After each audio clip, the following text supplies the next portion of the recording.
श्री शिवलीलामृत अध्याय 2. शिवरात्री महात्म्य व व्याधाची कथा. श्री गणेशाय नमः. ज्या घरात नेहमी शिवजींचे स्मरण केले जाते त्या घरात कसलीही कमतरता पडत नाही. शिवस्मरण करणाऱ्या भक्ताचे सर्वतोपरी कल्याण होते. त्याला सर्व प्रकारचे सुखोपभोग प्राप्त होतात. शिवप्रसादाने मुक्तीही मिळते. लोखंडाच्या परिसाला सहज स्पर्श झाला तरी त्या लोखंडाचे तत्काळ सुवर्ण होते. शिवनामाचा महिमाही तसाच आहे. ते तुम्ही कसेही घ्या, हसताना घ्या, बोलताना घ्या, काम करताना घ्या, त्याने तुमचे कल्याणच होते.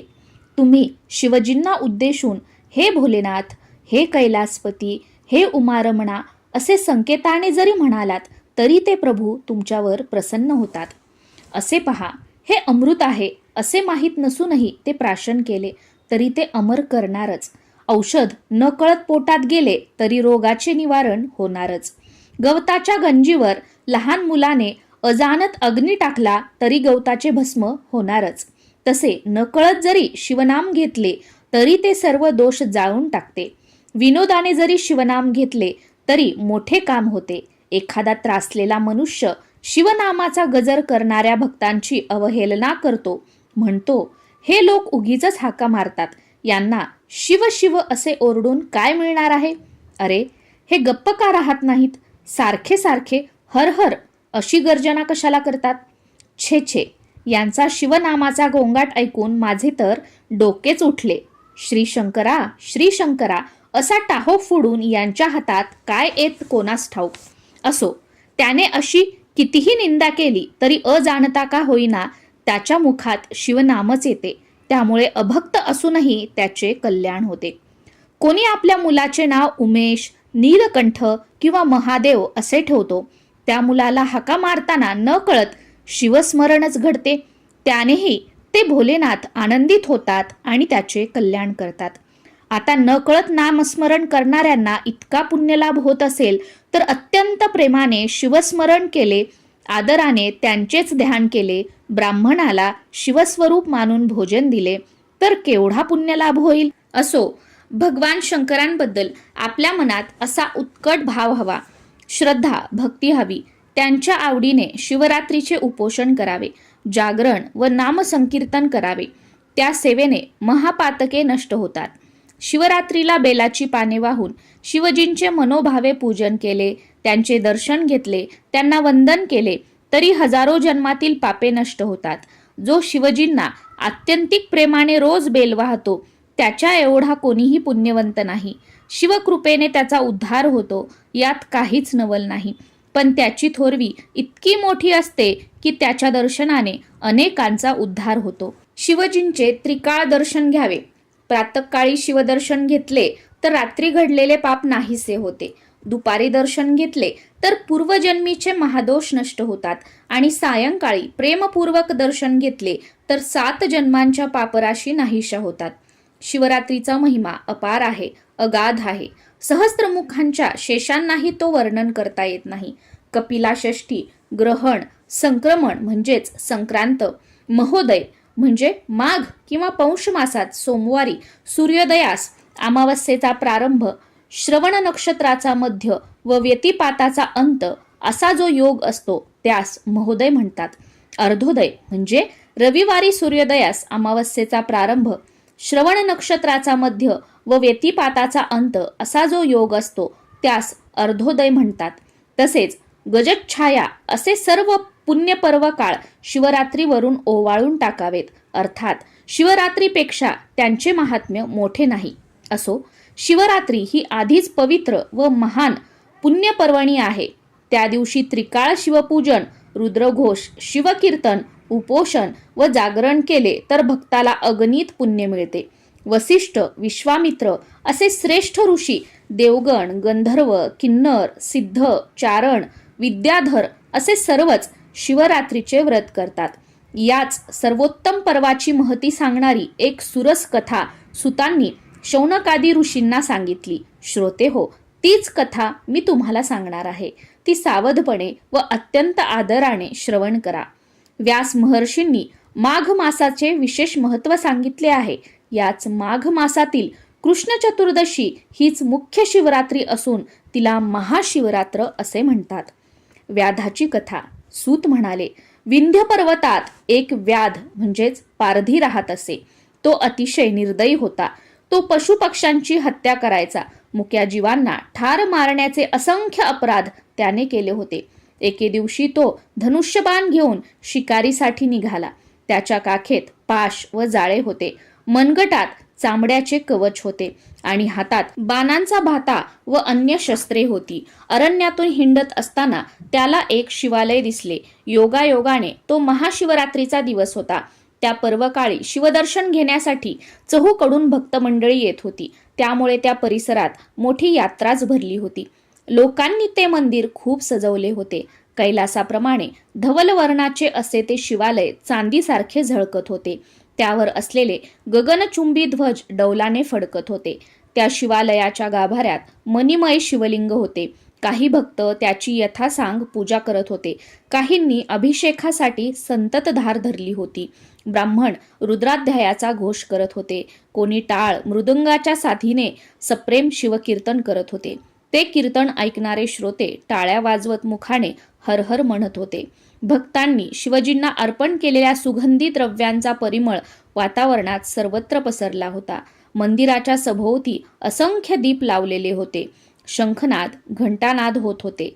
भेरींच्या निनादाने आकाश दुमदुमत होते. भक्त आनंदाने नानाविध वाद्य वाजवत होते. ते दृश्य पाहून व्याधाची पावलेही तेथे वळली. तेथील शिवभक्तीचा उल्हास पाहून तो तिथेच थांबला. तो सर्व सोहळा त्याने डोळे भरून पाहिला. त्याला लोकांची गंमत वाटली. चेष्टेने हसत तो स्वतःशीच म्हणाला, लोकांच्या या मूर्खपणाला काय म्हणावे. देवळात आणि तोही दगड आणि बाहेर आहेत तेही दगडच. इथे देवपणा कुठला. हे लोक द्रव्याची व्यर्थ नासाडी करत आहेत. चांगले अन्न खायचे सोडून हे लोक उपोषण का करतात कोण जाणे. मग तो जाण्यासाठी निघाला. लोक म्हणतात म्हणून तोही हर हर महादेव शिवशंभो असे थट्टेने म्हणू लागला. लोकांच्या गर्दीमुळे मंदिराला उजवीकडून वळसा घालून तो घोर अरण्यात प्रवेशला. ती एक प्रदक्षिणा झाली. वनातून हिंडताना एखाद्याने गाणे गुणगुणावे तसा तो व्याध गमतीने शिव शिव हर हर असं म्हणत होता. अशा तऱ्हेने त्याच्या मुखातून शिवनामाचा जप होऊ लागला. त्या दिवशी रानात खूप भटकंती करूनही त्याला शिकार मिळाली नाही. सूर्यास्त झाला. काळाकुट्ट अंधार पसरला. ब्रह्मांडाच्या करंड्यात काजळ भरावे वा काळ्या गोधडीचा विशाल मंडप उभारावा तसा तो परिसर गडद अंधारून गेला होता. चंद्र नसल्यामुळे ती रात्र एखाद्या विधवेसारखी उदास आणि विषण्ण वाटत होती. सभेतून महापंडित निघून गेल्यावर मागे राहिलेले मूर्ख लोक व्यर्थ वटवट करतात. त्याप्रमाणे सूर्यास्त झाल्यावर दूर निस्तेज चिमचिमणाऱ्या चांदण्यांमुळे ती रात्रही त्या सभेसारखी अर्थहीन व कळाहीन वाटत होती. अशा त्या अंधाऱ्या रात्री तो व्याध उपाशीपोटी अरण्यात भटकत होता. तेवढ्यात त्याला एक मोठे सरोवर दिसले. एखादे घर सर्व प्रकारच्या समृद्धीने युक्त असावे तसे ते सरोवर कमळपुष्पांनी शोभून दिसत होते. त्याच्या काठी एक बिल्व वृक्ष होता. योगभ्रष्ट लोक स्वर्गातून भूलोकी जन्म घेण्यासाठी पुन्हा खाली येतात त्याप्रमाणे त्याच्या फांद्या उंचावरून खाली वाकल्या होत्या. त्यावरून तो व्याध झाडावर चढून बसला. त्याने धनुष्यावर बाण लावला आणि कोणीतरी पशु पाणी पिण्यासाठी तेथे येईल या आशेने वाट पाहत बसला. बराच वेळ गेला तरी सावज दृष्टीस पडले नाही म्हणून तोही कंटाळला होता. त्याने धनुष्यबाण बाजूला ठेवले आणि जवळची बिल्वपत्र उजव्या हाताने खुडून खाली टाकू लागला. त्या झाडाखाली ब्रह्मदेवांनी स्वहस्ते स्थापन केलेले एक शिवलिंग होते. त्याने खाली टाकलेली बिल्वपत्रे त्यावर पडत होती. हाही योगायोगच होता. त्यामुळे शिवजी प्रसन्न झाले. जिभेला चाळा म्हणून तो व्याध शिव शिव हर हर म्हणत होता. त्या योगे तो नकळत शिवस्मरणच करत होता. अशा प्रकारे त्याला त्या शिवरात्रीस अनायासे उपोषण घडले, जागरण घडले, पूजन व स्मरणही घडले. त्यामुळे त्याची पातके नष्ट होऊ लागली. एक प्रहर लोटला. एक हरिणी पाणी पिण्यासाठी त्या सरोवरावर आली. ती गर्भिणी होती. सुंदर व कोमल होती. तिची अंगकांती तेजस्वी होती. तिने दुरूनच त्या व्याधाला पाहिले. तो तिला यमराजांसारखा भयंकर वाटला. तिला पाहून त्याने धनुष्यावर बाण चढवून नेम धरला. तेव्हा ती घाबरली आणि त्याला उद्देशून मनुष्यवाणीने म्हणाली, हे महापुरुषा, मी काहीही अन्याय केलेला नसताना मला का मारतोस? मी गर्भवती आहे. माझ्या पोटात लहान अज्ञानी गर्भ आहे. मला मारलेस तर तोही मरेल आणि तुला गर्भहत्येचे महापाप लागेल. अरे, शेकडो लहान जीव मारले तर एका बोकडाच्या हत्ये इतके पाप लागते. 100 बोकडांना मारल्याने एका बैलाच्या हत्ये इतके पाप लागते. 100 बैलांची हत्या म्हणजे एक गोहत्या. 100 गायींच्या वधाचे पाप एका ब्राह्मण वधा इतके असते. एका स्त्रीचा वध केल्याने 100 ब्रह्महत्यांचे पातक लागते. 100 स्त्रियांची हत्या म्हणजे एका गुरूंची हत्या आणि एका गर्भिणीला जीवे मारणे हे तर गुरुहत्येच्या 100 पाप आहे, असे शास्त्र सांगते. मी तर काहीच अपराध केलेला नाही, मग मला का मारतोस? तो म्हणाला, घरी माझे कुटुंब उपाशीपोटी माझी वाट पाहत आहे. शिकार मिळाली तरच त्यांना काही खाऊ घालता येईल. मीही निराहार आहे. दिवसभरात माझ्या पोटात अन्नाचा कणही गेलेला नाही. पण मला एका गोष्टीचे खूप नवल वाटत आहे. तू हरिणी असून मनुष्याप्रमाणे शास्त्राच्या गोष्टी कशा बोलतेस? तुला पाहिल्यावर मलाही तुझी दया येऊ लागली आहे. तू विशाल नेत्रांची सुंदर हरिणी आहेस म्हणून तू पूर्वी कोण होतीस? तुला एवढे ज्ञान कुठून प्राप्त झाले? हे सर्व मला सांग. हरिणीची पूर्वकथा. हरिणी म्हणाली, पूर्वी देव आणि असुर यांनी क्षीरसागराचे मंथन करून जी 14 रत्ने बाहेर काढली त्यात मीही होते. मी रंभा नामक अप्सरा होते. मला पाहून देवादिकांनाही मोह पडायचा. माझ्या प्राप्तीसाठी तपस्वी लोक अपार तपश्चर्या करायचे. माझ्या नेत्रकटाक्षरूपी जाळ्यामध्ये देवांचे मनोरूपी मासे अलगद सापडायचे. माझ्या अंगसुगंधाने आकर्षित होऊन मुनिरूपी भ्रमर माझ्या मागे मागे धावायचे. माझे सुमधुर गायन ऐकण्यासाठी अमृतपान करणारे देव मृगासारखे मुग्ध होऊन धावत यायचे. मी स्वर्गातील दिव्य भोग भोगत असे. तिथे माझ्याशी सौंदर्यात बरोबरी करू शकेल असे कोणीही नव्हते. याचा व्हायचा तोच परिणाम झाला. स्वतःबद्दलच्या अभिमानाने मी गर्विष्ठ झाले. मी शिवभक्ती सोडली. भगवान शंकरांची पूजा, अर्चा, नामस्मरण, भजन तसेच शिवरात्र, सोमवार व प्रदोष व्रते करेनाशी झाली. माझी बुद्धीच भ्रमिष्ट झाली होती जणू. अमृत प्यायचे सोडून मी मद्य पिऊ लागले. मला देवांची संगत आवडेनाशी झाली. हिरण्य नावाचा एक भयंकर दैत्य होता. मी देवांना सोडून त्याच्या सहवासात रमले. असा बराच काळ लोटला. त्या दुष्टाच्या संगतीने मी शिवजींचे भजन पूजनही सोडून दिले. एके दिवशी हिरण्य मृगयेसाठी गेला होता. मी घरी एकटीच होते. तेव्हा मला काय वाटले कोण जाणे. कैलासावर जाऊन शिवदर्शन घ्यावे असे मनात आले. म्हणून मी तिथे गेले तर मला पाहून शिवप्रभू प्रक्षुब्ध झाले. त्यांनी मला शाप दिला. म्हणाले, तुम्ही महापापिनी आहात. तुमच्या अपराधांना क्षमा नाही. जा, भूलोकी हरिणीच्या जन्मास जा. आत्ताच्या तुमच्या 2 सख्या त्याही तुमच्यासारख्या हरिणी होतील. हिरण्यासूर माझी भक्ती करत नाही. तोही मृग रूपाने तुमच्याबरोबरच राहील. हे व्याधा, ते शापवचन ऐकून मी अतिशय व्यथित झाले. मी शिवजींचे पाय धरले. त्यांच्याकडे क्षमा याचना केली. त्यांची प्रार्थना केली. म्हणाले, हे पंचवदना, हे त्रिनेत्रा, हे सच्चित आनंद स्वरूपा, तुम्ही सर्व कर्मांचे अध्यक्ष आहात, सर्व साक्षी आहात. हे दक्ष यज्ञाचा विध्वंस करणाऱ्या कैलासनाथा, तुम्ही अत्यंत भोळे आहात, दयाळू आहात, समस्त विश्वाचे चक्रवर्ती सम्राट आहात. म्हणून कृपा करून कठोर होऊ नका. आमच्यावर दया करा. आम्हाला उशाप द्या. ती माझी आर्त प्रार्थना ऐकून त्यांना करुणा आली. त्यांनी उशाप दिला. म्हणाले, तुम्ही 12 वर्ष हा शाप भोगाल, त्यानंतर माझ्या पदाला याल.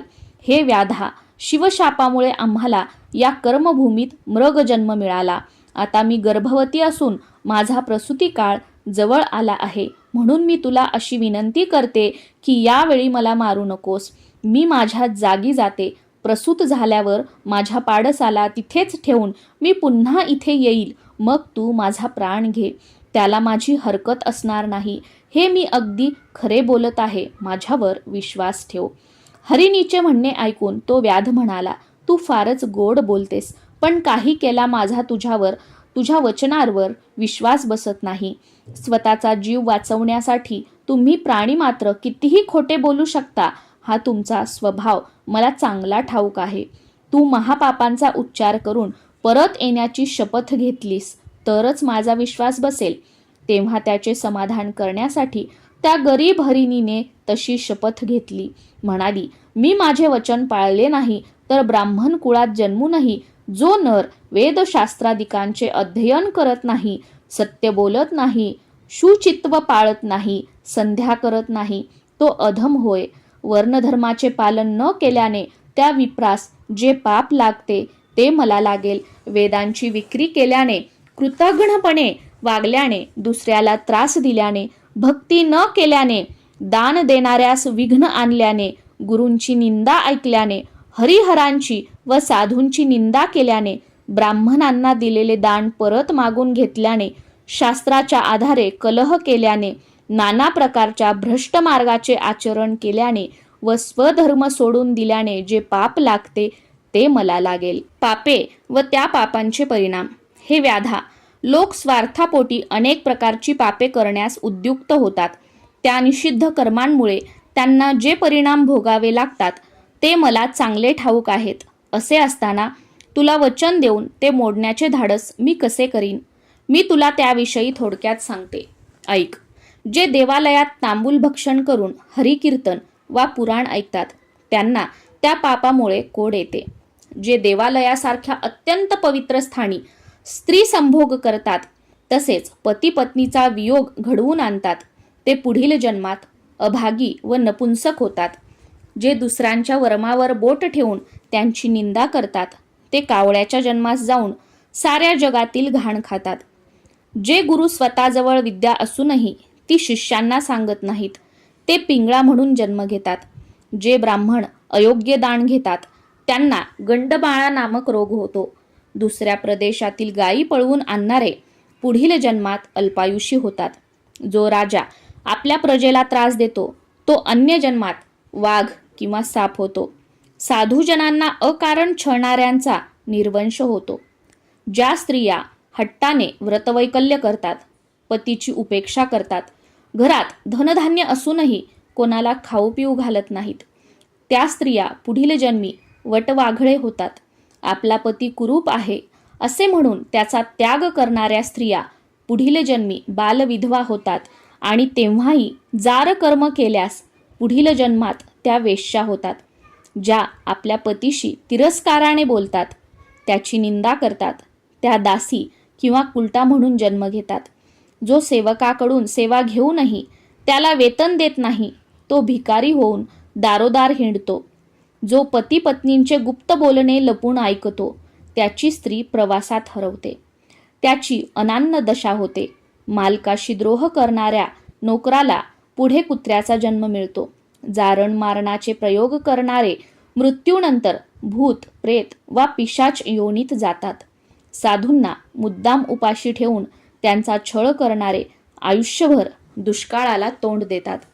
जी स्त्री रजस्वला असताना घरात सर्वत्र वावरते तिचे पूर्वज पतन पावतात आणि नरकात रक्तामध्ये खितपत पडतात. तिच्या घरी देव पितरही येत नाहीत.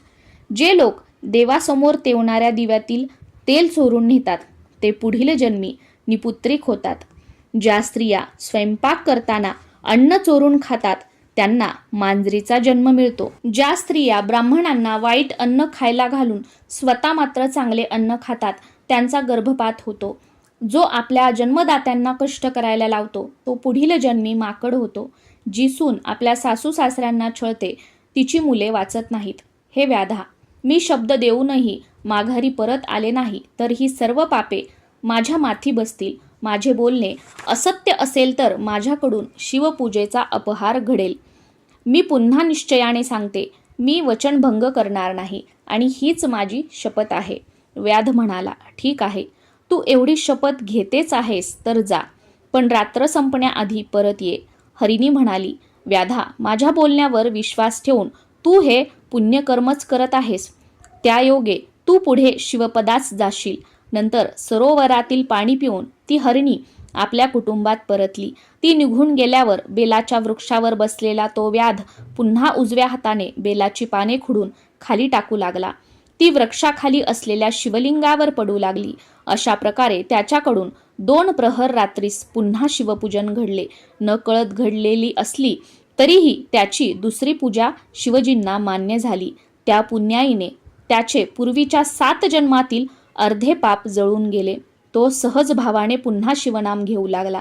त्याला जागरण घडले होते आणि त्याने हरिणीच्या मुखातून पापफळांचे निरूपणही ऐकले होते. अर्थात त्याच्याकडून शिवरात्रीचे व्रत नकळत घडत होते.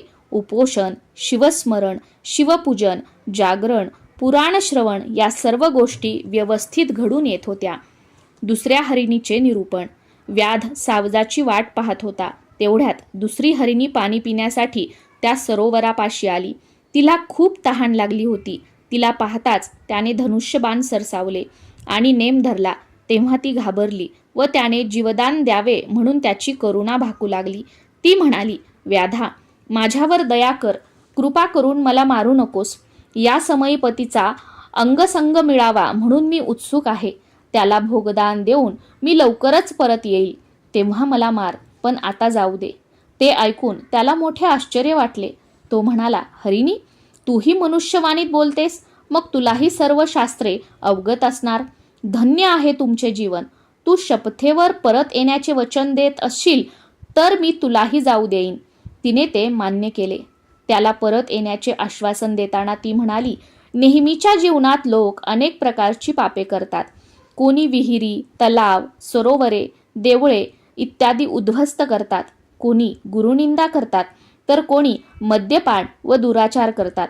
माझे वचन मी मोडले तर ही सर्व पापे मला लागतील. शिवाय रणांगणातून पळून जाणारा क्षत्रिय, आपली हद्द वाढवून घेऊन दुसऱ्याच्या भूमीवर कब्जा करणारा, महापुरुषांच्या ग्रंथांची निंदा करणारा, संत सज्जनांचा व भक्तांचा द्वेष करणारा, भगवान श्रीकृष्ण व भगवान शंकरांच्या चरित्राची निंदा करणारा, यांची पापेही मला लागतील. इतकेच नव्हे तर घरात धनधान्य असूनही ते पतीला न देणारी, पतीला सोडून दुसऱ्याच्या घरी झोपणारी, अशा स्त्रियांची पापे मला लागतील. हे व्याधा, लोकांना त्यांच्या कुकर्मामुळे काय भोग भोगावे लागतात हे माहीत असूनही मी दिलेले वचन मोडीन हे कदापि शक्य नाही. आता केलेल्या पापांची लोकांना काय फळे मिळतात त्याविषयी सांगते, ऐक. आपला सन्मार्गरत मुलगा व सून यांना अकारण छळणारे मातापिता पुढील जन्मात कुरूप होतात. त्यांची अनान्न दशा होते. दारोदार हिंडूनही त्यांना भिक्षा मिळत नाही. जे भाऊ एकमेकांशी वैरभावाने वागतात त्यांना मत्स्यजन्म मिळतो. जे गुरूंचे दोष पाहतात त्यांची संपत्ती जळून जाते. जे वाटसरूंची वस्त्रे चोरून नेतात ते अतिशय हीन परिस्थितीत जन्मतात. त्यांना प्रेतावरील वस्त्रे वापरावी लागतात. जे आपण तपस्वी असल्याचे सांगून अत्याचार करतात ते सुरवंट होतात. जी दासी धन्याची सेवा करत नाही ती मगर होते. जो पैसे घेऊन कन्येचा विक्रय करतो तो हिंस्त्र श्वापदाच्या जन्मास जातो. जो पती मनोभावे सेवा करणाऱ्या आपल्या पत्नीला अकारण त्रास देतो त्याच्या कुटुंबात फूट पडते. ही तेढ अनेक जन्म घेतले तरी सुटत नाही. जे ब्राह्मण रस विकतात ते स्वतः आणि त्यांच्याकडून रस विकत घेणारे दोघेही दोष असतात. ते मद्यपी होतात. जे ब्राह्मणांचा अपमान करतात ते ब्रह्मराक्षस होतात. जो उपकारकर्त्याला विसरतो तो क्रमी योनीत जन्म घेतो. जो ब्राह्मण श्राद्धान्न भोजन केल्यावर स्त्री संभोग करतो त्याला कुत्र्याचा किंवा डुकराचा जन्म मिळतो. जो मनुष्य सर्वांसमक्ष खोटी साक्ष देतो त्याचे पूर्वज त्याच क्षणी नरकात पडतात. जो 2 स्त्रियांशी लग्न करून त्यातील एकीचेच मन राखतो तो कुत्र्याच्या अंगावरील गोचीड होतो. जो दुसऱ्यांच्या पाण्याचा पुरवठा अडवतो त्याला पुढील जन्मात मलमूत्र अवरोध होतो. जो साधूची निंदा करतो त्याचे दात पडतात. जो देवळात जेवतो तो पुढील जन्मात अशक्त व दुर्बल होतो. जो राजाची निंदा करतो त्याची भूक मंदावते व पचनक्रिया बिघडते. जो ग्रहण काळात भोजन करतो त्याला असाध्य पित्तरोग होतो. जो दुसऱ्याची मुले परदेशात विकतो तो पुढील जन्मात कुष्ठरोगी होतो. जी स्त्री गर्भपात करते ती पुढील जन्मात वांझ होते. जो देऊळ पाडतो त्याचे अवयव मोडून त्याला अपंगत्व येते. जो अपराध नसताना स्त्रीला शिक्षा करतो त्याला अर्धांग वायू होतो. जो दुष्ट बुद्धीने ब्राह्मणांचे अन्न पळवतो त्याचा वंश वाढत नाही. जो गुरु, संत, माता व पिता यांची निंदा करतो त्याच्या वाणीत दोष निर्माण होऊन तो तोत्रा बनतो. जो ब्राह्मणांना दंडुक्याने मारतो त्याला व्याधी होऊन अंगातून कळा येतात. जो संतांशी वादविवाद करतो त्याला पुढील जन्मात मोठे दात येतात. जो देवळासमोरचे पिंपळ आदी वृक्ष तोडतो तो पांगळा होतो, त्याची अनान्न दशा होते. त्याला दारोदार हिंडूनही भिक्षा मिळत नाही. जो सुतक असलेल्या घरचे अन्न खातो त्याच्या उदरात अनेक प्रकारचे रोग होतात. जो सुगंधी द्रव्यांचा एकटाच उपभोग घेतो पण दुसऱ्याला जराही देत नाही त्याच्या अंगाला पुढील जन्मात दुर्गंधी येते. जो ब्राह्मणाकडून घेतलेले कर्ज फेडत नाही त्याचा पिता पुढील जन्मात लवकर मरण पावतो. जो पानवठ्याजवळ असलेली झाडे तोडून सावली नष्ट करतो त्याला कुठेही जागा मिळत नाही. जो मनुष्य ब्राह्मणाला आशा लावतो पण त्याला दान देत नाही तो पुढील जन्मात अन्नासाठी दारोदार हिंडतो. जो स्वतःच्या मुलाचा द्वेष करतो, गरिबाचे लग्न मोडतो, त्याच्या पत्नीच्या पोटात दोष निर्माण होऊन ती वंध्या होते. जो ब्राह्मणांना जबरदस्तीने बंदीत टाकतो त्याला यमराज नरकात टाकतात व सांडसाने मारतात. जो पवित्र ग्रंथाचे श्रवण करत नाही तो जन्मजन्मी बहिरा होतो. जो आपल्या मातापित्याला त्रास देतो त्याने ठरवलेले कोणतेही कार्य सिद्धीस जात नाही. जो एकाच देवाची भक्ती करतो व अन्य सर्व देवांची निंदा करतो त्याला पुढील जन्मी एकच संतती होते. जो गायीचा वध करतो त्या दुरात्म्याला पुढील जन्मी भांडखोर पत्नी मिळते. जो बैलाची हत्या करतो त्याला महामूर्ख संतती होते. जो पशूंना चारा पाणी न देता उपाशी मारतो त्याला पुढील जन्मात मुखी मुले होतात. जो दुसऱ्याच्या पतिव्रता पत्नीची अभिलाषा धरतो, तिला भोगू इच्छितो त्याला अन्य जन्मात कुरूप व भांडखोर पत्नी मिळते. जो अनेक जीवांची हत्या करतो त्याला अपस्मार रोग होतो. जो गुरूंचा त्याग करतो तो दुष्ट मनुष्य अन्य जन्मी जन्मताच मरण पावतो. जो मनुष्य रोज किंवा रविवारी सूर्याकडे तोंड करून मूत्र विसर्जन करतो त्याचे पुढील जन्मात लहानपणीच दात पडतात व अकाली केस पिकतात. जो मनुष्य पुत्रशोक करणाऱ्याला हसतो तो निपुत्रिक होतो.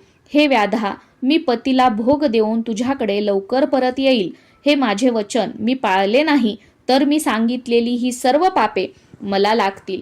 ती हरिणी दिलेला शब्द पाळेल की नाही याविषयी व्याधाच्या मनात शंकाच होती. तरीही त्याने तिला जाऊ दिले. तो तिला म्हणाला, हरिणी, तुझे ज्ञान खरोखरच विलक्षण आहे. तू आपल्या घरी जाऊन लवकर परत ये. मला दिलेले वचन पाळ. तेव्हा ती पाणी पिऊन निघून गेली. मृगाचे निरूपण. ती हरिणी निघून गेल्यावर तो व्याध पुन्हा शिवनाम घेऊ लागला. सावधपणे सावजाची वाट पाहू लागला आणि हाताला चाळा म्हणून बिल्वपत्रे खुडून खाली टाकू लागला. तेवढ्यात एक तहानलेला मृग पाणी पिण्यासाठी त्या सरोवरापाशी आला. तेव्हा बरी शिकार सापडली असे म्हणून त्याने धनुष्याला बाण लावून नेम धरला. आता तो लक्ष साधणार तोच तो हरिण दीनवदन होऊन मनुष्यवाणीने बोलू लागला. म्हणाला, हे व्याधा, तू मला आता मारू नकोस. माझ्या स्त्रिया पतिव्रता आहेत. त्यांचे माझ्यावर प्रेम आहे. माझ्या मरणाने त्यांना खूप दुःख होईल म्हणून मी घरी जाऊन त्यांचे सांत्वन करून येतो. त्यांचा अखेरचा निरोप घेऊन येतो. व्याध म्हणाला, तुझ्या बोलण्यावर मी कसा विश्वास ठेवू? तो म्हणाला, मी तुला परत इथे येण्याचे प्रतिज्ञापूर्वक वचन देतो. दिलेला शब्द मी कधीही मोडणार नाही. ही माझी शपथ आहे. हे व्याधा, जो मनुष्य भगवत भक्त आनंदाने हरिकीर्तन करत असताना त्यात विघ्न आणून रंगांचा बेरंग करतो त्याचा निर्वंश होतो. जो मनुष्य अधिकार नसताना वेदोक्त ब्रह्मकर्म करतो तो परधर्माचे आचरण केले म्हणून नरकात पडतो. जो तीर्थयात्रेत विघ्न आणतो, वाटसरूंना लुटतो, त्यांचे द्रव्य वस्त्रे चोरतो, त्याच्या सर्वांगावर फोड उठतात. जो शास्त्रप्रमाण मानत नाही, कुट कविता करतो आणि विप्रांना हीन लेखून त्यांचा अपमान करतो, त्याची मुले मरतात. जो एकादशी व शिवरात्रीस उपवास करून द्वादशीस पारणे करत नाही, त्याच्या हातापायातील शक्ती क्षीण होते. जो देवमूर्ती फोडतो, भगवत भक्तांच्या कार्यात विघ्न आणतो आणि शिवमहात्म्याची निंदा करतो, तो नरकातील कीटक होतो. जो मातेचा द्रोह करतो तो व्याधिग्रस्त होतो. जो पित्याचा द्रोह करतो तो पिशाच होतो. जो गुरुद्रोहासारखे महापाप करतो तो तत्काळ मरतो, मरणोत्तर भूतप्रेत होतो. जो ब्राह्मणांच्या अति आहाराबद्दल कुत्सितपणे हसतो त्याच्या तोंडाची चव जाते आणि ती व्याधी आयुष्यभर त्याची पाठ सोडत नाही. जो गायी विकतो, द्रव्य घेऊन कन्या देतो, त्याला मांजराचा जन्म मिळतो व तो स्वतःची पिले भक्षण करतो. जो कन्या व भगिनी यांची अभिलाषा धरतो, पतिव्रतांना कामुक दृष्टीने पाहतो, त्याला प्रमेह, मुतखडा अशी व्याधी होते. जो देवळे उद्ध्वस्त करतो, शिवलिंगे फोडतो, देवांची उपकरणे व त्यांचे अलंकार चोरतो, देवांची प्राणप्रतिष्ठा झालेली असताना त्यांचा मान राखत नाही, त्याला पंडुरोग होतो. मित्रद्रोह करणारे, विश्वासघातकी, माता पित्याचा वध करणारे, गुरूंना संकटात घालणारे, अंगात सामर्थ्य असूनही गो ब्राह्मणांचा वध न थांबवणारे, ब्राह्मणांना बाहेर उपाशी ठेवून घरामध्ये नातलगांसह उत्तम अन्नाचे भोजन करणारे, अशा लोकांना संग्रहणी व पोटदुखी अशा व्याधी होतात. कर्मभ्रष्ट, पंचयज्ञ न करणारे, ब्राह्मणांची घरे जाळणारे, दीनदुबळ्या वाटसरूंना मार्गात गाठून नागवणारे, संतांचा अपमान करणारे, कपटाने परीक्षा घेऊन गुरूंचा छळ करणारे, गुरूंना दोष देणारे, अशा दुष्टांची मुले जगत नाहीत. जो पित्याचा द्वेष करतो, ब्राह्मणांची अवहेलना करतो, ज्याला शिवकीर्तन ऐकायला आवडत नाही, ज्याला शिवकीर्तनाबद्दल जराही आदर नाही, तो दुर्मती, तो त्याच्या पित्याचा औरस पुत्रच नाही. अशा पाप्याला कानांच्या आतील भागाचे दुखणे होते. जो वायफळ गप्पा मारतो तो पुढील जन्मी बेडूक होतो. जो शिवकीर्तन किंवा पुराण श्रवण करताना झोपतो तो सर्पयोनीत जातो. जो अतिवाद घालून दुसऱ्याला छळतो तो मेल्यावर पिशाच होतो. देवपूजेचा कंटाळा असणारे, ब्राह्मणांचे पूजन न करणारे, तीर्थप्रसादास नको म्हणणारे, अशा लोकांच्या हातापायांच्या शिरा आखडतात. हे व्याधा, अशी अपार पापे आहेत. मी तुला परत येण्याचे वचन देऊनही ते पाळले नाही तर ही सर्व पापे मला लागतील. मृगाने एवढे सांगितल्यावर नाही म्हणता येईना. तू लवकर परत ये असे सांगून त्याने त्याला जाऊ दिले. मग तो पुन्हा शिवनाम घेऊ लागला. त्या नामप्रभावाने त्याच्या मनात शिवजींची भक्ती निर्माण झाली. त्याचा कंठ दाटून आला, डोळ्यात अश्रू आले. वेळ घालवण्यासाठी तो पुनर्पी बिल्वपत्रे खुडून खाली टाकू लागला. ती खालील शिवलिंगावर पडत होती. अशा प्रकारे त्या महाशिवरात्रीच्या परमपवित्र पर्वकाळी त्या व्याधाकडून उपोषण, जागरण, श्रवण व रात्रीच्या 4ही प्रहरात शिवपूजन घडले. त्या पुण्यप्रभावाने त्याची 7 जन्मातील सर्व पापे जळून भस्म झाली. 3ऱ्या हरिणीचे निरूपण. रात्रीचा प्रहर सरत आला तशी पूर्व दिशा उजळू लागली. उगवत्या सूर्यबिंबामुळे तिने लाल कुंकूच भाळी लावले आहे असे वाटत होते. त्यावेळी आणखी एक हरिणी पाणी पिण्यासाठी त्या सरोवरापाशी आली. तिला पाहताच व्याधाने बाण रोखला. तेव्हा त्याच्या रूपाने आपल्यासमोर साक्षात काळच उभा आहे हे पाहून ती घाबरली. तरीही स्वतःला सावरून ती म्हणाली, हे व्याधा, मला मारू नकोस. वनामध्ये माझी पाडसे उपाशी आहेत. मी त्यांना स्तनपान देऊन तुझ्याकडे परत येईल आणि समाधानाने मरण पत्करीन. ते ऐकून त्याला अत्यंत आनंद झाला. तिच्याकडून शास्त्रार्थ जाणून घेण्यासाठी तो उत्सुक होता, म्हणून त्याने तिला शपथ घेऊन जाण्यास सांगितले. तेव्हा ती हरिणी म्हणाली, व्याधा, तुला शब्द देऊन मी परत येणार नाही असे कधीच होणार नाही, पण तुझ्या समाधानासाठी तसे वचन देते, ऐक. जो गवताच्या गंजी जाळतो, गावांना आगी लावतो, गो ब्राह्मणांना पाणी देत नाही, त्याला क्षयरोग होतो. जो ब्राह्मणांना बाहेर काढून त्यांच्या घरावर कब्जा करतो त्याचे पितर भयंकर नरकात पडतात. जो माता व पुत्र, पती व पत्नी यांच्यात भांडणे लावतो, देव ब्राह्मणांचा मान ठेवत नाही, कठोर वचनांनी त्यांची निंदा करतो, त्याचे हातपाय यमराज तोडतात. जो दुसऱ्यांच्या वस्तू चोरण्यासाठी नेहमी टपून बसलेला असतो, ज्याला साधूजनांचा सन्मान झालेला खपत नाही, त्याला वेदनादायक नेत्ररोग होतो. पुस्तकांची चोरी करणारे मुके होतात.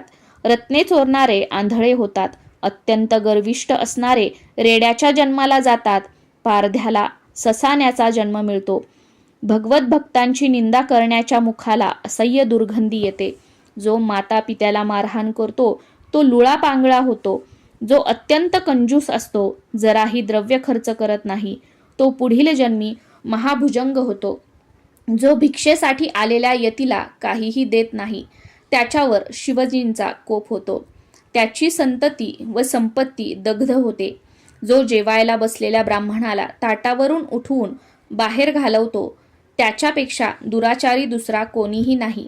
हे व्याधा, मी वचन देऊनही परत आले नाही तर ही सर्व पापे मला लागतील.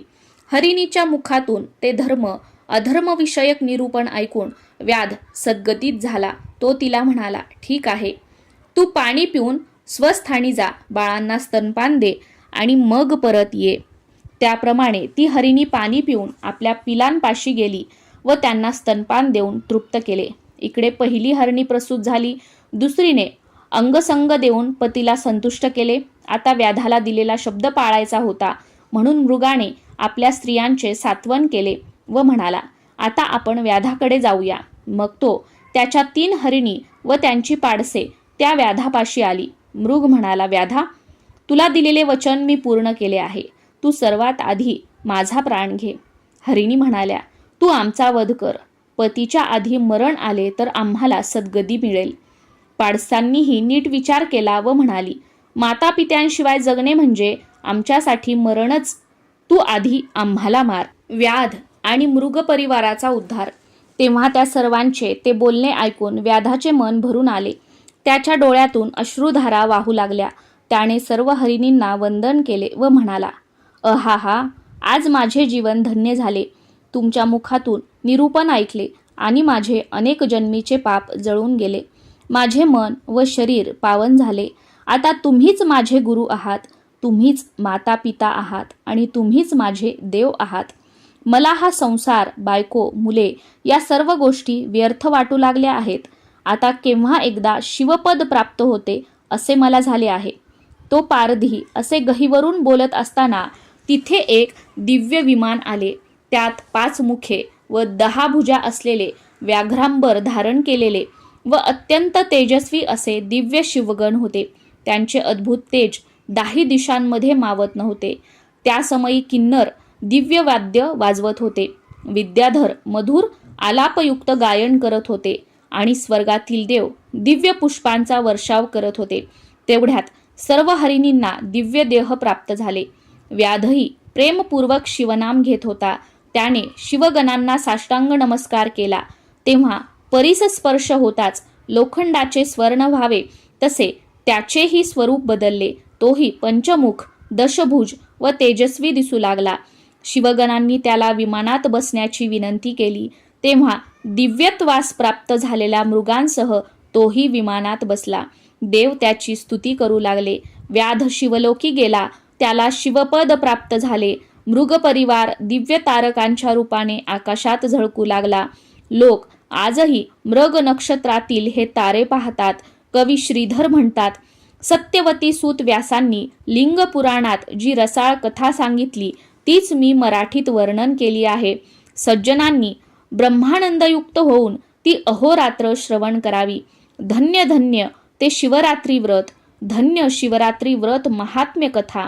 तिच्या श्रवणाने महापातके जळून जातात. हे महात्म्य जे लक्षपूर्वक वाचतात तेही पुण्यवंतच. हे शिवलीलारूपी अमृत तुम्ही देवासमान असलेल्या सज्जन श्रोत्यांनी प्राशन करावे. निंदक, कुटील, कुतर्की व असुरी प्रवृत्तीच्या लोकांना हे कसे प्राप्त होणार? कैलासनाथ ब्रह्मानंद स्वरूप आहेत. त्यांचे चरण सुगंधी कमळच आहेत. तिथे हा श्रीधर कवी भ्रमरूपाने शिवनामाचे अखंड गुंजन करतो. स्कंद पुराणातील ब्रह्मोत्तर खंडात असलेला श्री शिवलीलामृत हा महान ग्रंथ सज्जनांनी अखंड श्रवण व पठण करावा अशी विनम्र प्रार्थना आहे. हा त्याचा 2रा अध्याय अतिशय गोड आहे. अध्याय 2 समाप्त. श्री सांब सदा शिवार्पणमस्तु. ओम नमः शिवाय.